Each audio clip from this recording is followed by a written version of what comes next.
Oke, untuk materi yang kedua, kita akan membahas terkait teknik dasar yang tadi akan kita bahas atau pelajari. Yang pertama adalah apa? Ada yang masih ingat?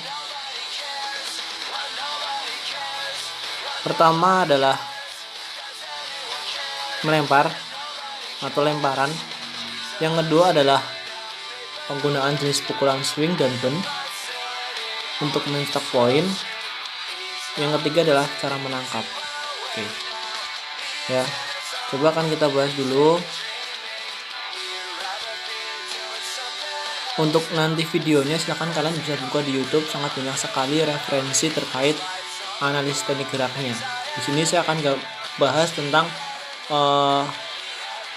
detailnya terkait keempat teknik tersebut. Yang pertama, lemparan ya.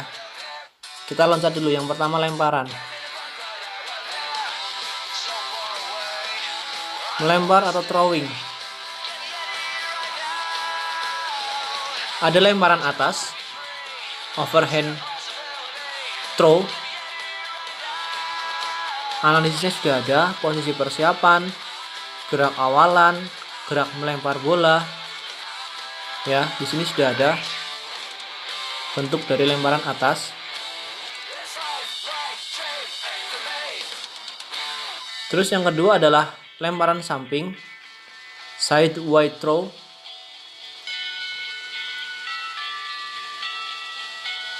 Di mana lemparan jarak pendek dan memerlukan waktu yang cepat.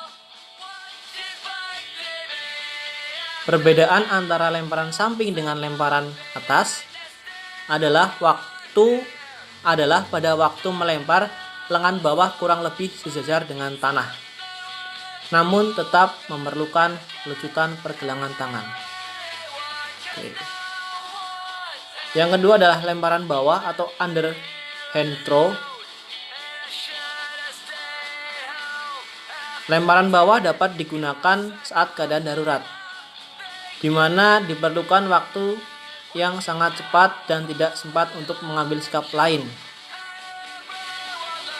Lemparan ini sering dilakukan oleh penjaga mengambil bola yang menyusur tanah, yang langsung diberikan kepada penjaga base untuk mematikan pelari yang jaraknya sudah dekat dengan base tersebut. Jadi lemparan bawah atau underhand throw itu biasanya bolanya menyusur tanah atau meleser. Tetapi ada juga yang lemparan bawah bolanya itu strike atau lurus, ya. Seperti hanya lemparan pitcher. Dia kan cara melemparnya juga menggunakan lemparan bawah, ayun ke bawah. Ini namanya lemparan pitcher. Tetapi kalau lemparan pitcher ini adalah lemparan yang sangat khusus. Jadi bola yang dilempar pitcher harus di atas lutut, di atas lutut dan di bawah bahu atau di bawah dada. Tidak boleh di atas bahu atau dada atau di bawah lutut. Kalau misalkan melenceng dari itu, maka akan disebut dengan ball tadi. Apabila dia melenceng 4 kali dari posisi itu lemparannya, maka si pemukul atau batter akan jalan bebas ke base 1. Lihat di sini keterangannya. Bola dilemparkan dengan teknik lemparan bawah dengan teknik tadi, lemparan bawah ya. Dengan daerah sasaran strike zone. Kalau si pitcher ini melempar dengan sempurna, tetapi batter atau yang mukul ini tidak bisa, maka dia diberikan keterangan strike. Wasit atau referee atau umpire akan bilang strike. Dimana kalau misalkan 3 strike, kita lihat.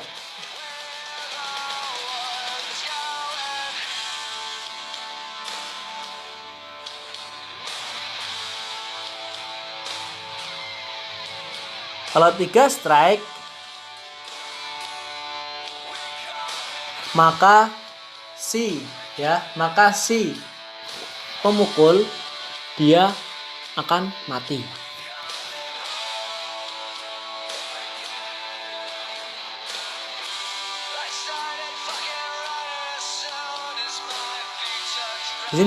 Di sini diberikan keterangan lambungan yang betul. Ini yang dilemparkan oleh si pelempar, yaitu bila bola lewat tepat di atas base 4 dan tingginya di antara lutut dan bahu si pemukul. Ingat ya, lutut dan bahu si pemukul. Jika ia berdiri tegak, lambungan yang betul harus dipukul. Maka kalau misalkan lambungannya atau lemparannya si pitcher benar, terus si pemukul nggak mau lempar, dia nanti akan diberikan keterangan strike.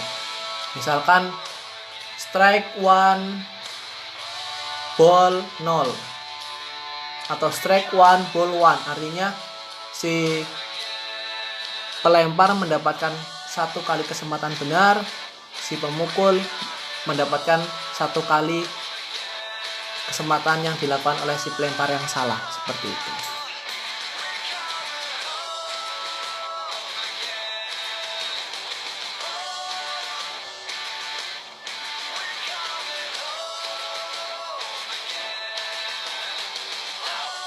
Lihat, pukulan meleset. Poin 15 ya. Jika bola dipukul tidak kena dengan sempurna dan bola tersebut ditangkap oleh catcher, artinya saat pitcher melemparkan bola, si pemukul tidak mau mengambil apabila itu bolanya benar atau meleset dan ditangkap oleh catcher, maka pukulan itu disebut tip salah atau meleset dan wasit akan meneriakkan nanti strike. Nah, si pemukul ini mendapatkan jatah yang seperti itu atau batter ini mendapatkan jatah yang seperti itu sebanyak 3 kali. Paham ya? Terkait dengan lemparan pitcher. Oke, selanjutnya kita masuk ke cara membedakan atau analisis perbedaan antara pukulan swing dan pukulan bend. Kalau kita sudah masuk terhadap pukulan atau kepukulan, berarti kita harus mempelajari tentang cara memegang tongkat dulu. Lihat, dalam cara memegangnya, pemain perlu memegang erat-erat stik pemukul menggunakan kedua tangan yang rapat.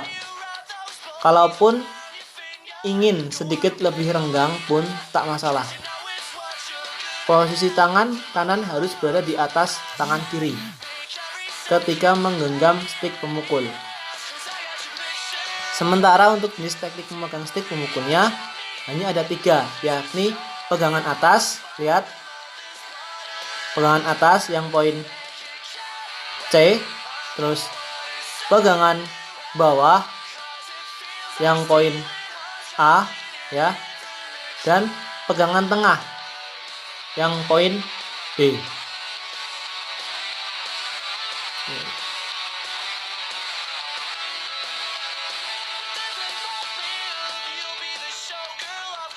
Kita lihat cara memukul bola atau batting.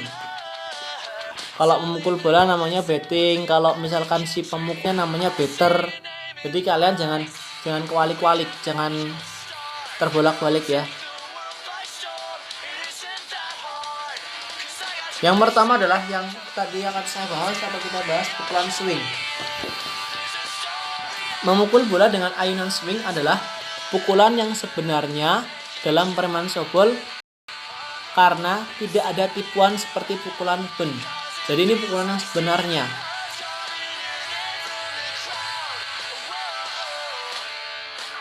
Memukul bola dengan ayunan merupakan suatu usaha untuk memukul bola dari pitcher dengan tujuan menghasilkan pukulan yang keras dan jauh. Nah, jadi pukulan swing itu adalah pukulan yang sebenarnya. Tidak seperti pukulan bend yang sifatnya adalah mengecoh. Jadi, pukulan swing ini biasanya bola-bola yang dipukul akan yang pertama keras. Itu jelas. Baik keras menyusur tanah, baik keras lurus atau strike maupun keras melambung atau parabol. Ini bola-bolanya pasti keras dan sifatnya jauh. Kalaupun tidak jauh, itu pasti sudah bisa dihalau oleh tim bertahan, itu seperti itu. Tapi kalau tidak bisa dihalau oleh tim bertahan atau pemain bertahan, pasti bola tersebut sangat sulit dan jauh dari jangkauan tim bertahan. Untuk analisis geraknya di sini sudah ada. Nanti tinggal kalian pelajari lagi, terus sandingkan dengan video pembelajaran di YouTube, banyak sekali bisa kalian buka, ya. Yang kedua adalah pukulan ben. Pukulan ben adalah pukulan yang dilakukan dengan pelan terhadap bola tanpa melakukan gerakan ayunan lengan. Jadi sudah jelas, Mbak, Mas, Bro, Sis. Di sini perbedaannya, kalau pukulan swing itu menggunakan ayunan lengan, lalu pukulan ben tidak menggunakan ayunan lengan. Terus bagaimana memukulnya, Pak? Kan seperti itu pertanyaan kalian. Nah, cara memukulnya, bola dari pitcher atau bola lemparan dari pitcher hanya disentuhkan saja di tongkat si pemukul, atau hanya disentuhkan saja di tongkat si batter. Ben dilakukan untuk mengecoh penjaga sehingga dapat memajukan pelari di depannya. Jadi fungsinya agar bola itu tidak jauh dari dirinya, dari seorang batter, atau bola itu ibaratnya di antara tengah-tengah lah, ya. Misalkan seperti ini nih, kita gambarkan ilustrasinya sebentar. Kita coba ilustrasinya seperti ini, Mas, atau Mbak, atau Sis, atau Bro, seperti ini. Misalkan di sini ada si Pawit lah, ya, yang melakukan pukulan ben, dan si Alwi melakukan pukulan Alwi sebagai pitcher. Ini Alwi pitcher, sini tengah ya, sorry, saya ulangi, Alwi di tengah, pitcher. Oke. Pawit yang mukul di sini. Nah, ini bolanya. Sorry. Nah, ini bolanya. Apabila Pawit memukul, pukulan ben itu hanya sekitar sini, Mas. Nah, hanya sekitar sini. Hanya sekitar sini saja. Tidak mungkin bola tersebut jauh ke sini, bahkan jauh ke sini atau jauh ke sini. Sedangkan temennya Alwi kan di sini, seorang catcher kan di sini di belakangnya, atau kalau enggak di antara base. Nah, seperti ini. Mungkin seperti ini. Jadi bola itu berada di tengah-tengah. Kalau dalam istilah Jawanya itu bola itu mandamundu. Nanggung, itu bola nanggung. Jadi akan mengecoh si lawan. Nah, oleh karena itu pukulan ben digunakan untuk mengecoh lawan agar si Pawit ini bisa lari ke sini. Atau yang sudah menempati base ini, misalkan Wiji atau Irfandi, bisa lari ke base 2 sini, dan seterusnya. Yang base 2 bisa lari ke base 3 di sini.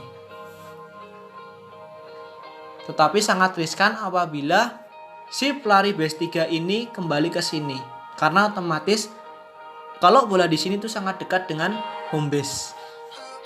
Bisa saja si pelari ini di base 3, kalau misalkan nekat ke sini, bisa saja dimatikan oleh penjaga yang ada di home base, yaitu catcher tadi.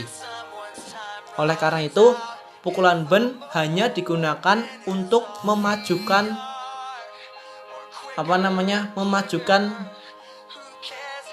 pelari, mungkin dari base 1 ke base 2, atau dari area dari home base atau dari tempat memukul ke base 1 atau base 2 ke base 3. Tetapi sangat riskan ataupun tidak baik untuk digunakan dalam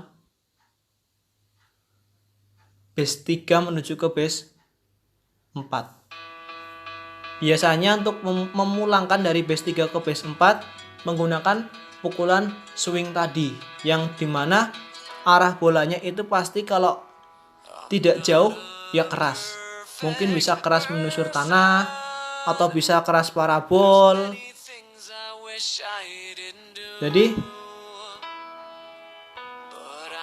Jadi bisa keras menyusur tanah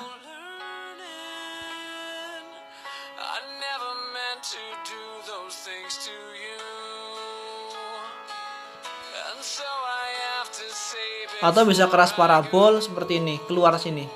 Kalau misalkan bola ini keluar dari circle ini akan diulang. Lebih baik di antara ini. Nah, keluar di area tanah ini. Ini kan tanah dan ini rumput, dia di area tanah, keluar ke sini. Ini untuk bisa memulangkan pelari yang ada di base 3. Oke. Jadi untuk perbedaannya kalian sudah tahu ya, bagaimana pukulan swing dan bagaimana pukulan bounce. Sekarang yang terakhir adalah, kalau tadi melempar sudah, memukul sudah, yang terakhir adalah menangkap. Saya akan jelaskan secara sederhana karena ini materinya. Kalau menangkap ini sangat sedikit. Lihat, menangkap bola atau catching. Makanya catcher itu makanya yang menangkap bola di belakang pemukul itu namanya catcher. Itu berawal dari ini, menangkap bola. Catching itu menangkap bola. Nah, terus catcher itu adalah yang sebagai pelaku penangkap. Sama. Batting itu memukul, lah batter si pelaku yang memukul tadi. Sama dengan pitcher dan seterusnya. Oke, menangkap bola. Suatu usaha yang dilakukan oleh pemain untuk dapat menguasai bola dengan tangan yang memakai glove. Jadi pemain softball wajib memakai glove dan topi dan peralatan yang lainnya. Soal peralatan bisa kalian pelajari lagi karena peralatan itu adalah materi kelas SMP malah, atau bahkan kelas SD itu sudah diajari ya. Dari hasil pukulan atau lemparan teman, pemain dapat menangkap dua jenis bola dalam permainan softball, yaitu lambung. Lambung namanya fly ball. Jadi bola yang dipukul lambung langsung ketangkap oleh pemain bertahan, maka si pemukul akan mati. Paham? Jadi permainan softball, apabila pemukul mukul, alwi mukul, jebret, bolanya lambung belum mengenai tanah, langsung ditangkap, maka si alwi ini akan out atau mati. Jadi si timnya alwi kehilangan 1 nyawa karena harus 3 nyawa, atau harus mempunyai 3 nyawa sehingga kehilangan 1 nyawa, tinggal 2 nyawa. Kalau kehilangan 1 nyawa lagi tinggal 1 nyawa, dan kehilangan 3-3-nya berarti harus berpindah posisi dari tim bertahan menjadi tim penyerang, atau dari tim penyerang menjadi tim bertahan, dan seterusnya. Yang kedua adalah ground ball atau bola bergulir. Oke. Yang pertama, bola yang melambung. Usahakan bola berada di atas kepala. Perhatikan dan pandangan selalu pada bola. Saat menangkap bola, gerakan tangan lurus ke arah bola di depan atas kepala. Jadi analisisnya seperti itu di sini. Sedangkan bola yang bergulir di bawah atau ground ball juga analisisnya adalah nomor 1, letakkan salah satu lutut bertemu pada tanah, gunakan kaki lain dan badan, dan bla bla bla dan seterusnya. Nomor 2, posisi kaki dalam keadaan siap untuk berlari atau berdiri. Nomor 3, letakkan bagian belakang glove pada tanah menghadap datangnya bola dan siap melempar ke tempat sasaran. Nah, inilah analisis dari menangkap. Jenisnya ada 2. Yang pertama adalah fly ball atau menangkap bola lambung. Yang kedua adalah ground ball atau menangkap bola gulir. Dari seluruh penjelasan ini saya harapkan kalian agak sedikit paham terkait permainan softball ya. Silakan apabila ada yang belum jelas kalian tanyakan pada saya. Jangan pada saat menyusun project sudah selesai pembahasan kalian baru tanya, Pak, ini Pak, ini. Nah, besok tugasnya suruh ngapain? Saya akan kasih besok, minggu depan ya. Yang jelas dipersiapkan saja, dihafalkan saja, dibaca, dicermati terkait analisis tadi. Yang pertama adalah melempar atau lemparan. Di situ ada lemparan samping, lemparan atas, lemparan pitcher dan seterusnya. Yang kedua adalah pukulan swing dan pukulan bunt ya. Dan yang terakhir adalah menangkap. Tadi ada menangkap fly ball dan ground ball. Nah, itu silakan kalian pelajari semuanya. Kita persiapkan buat minggu depan. Terima kasih dari saya. Apabila ada salah kata saya minta maaf. Kita kembali ke chatting. Goodbye.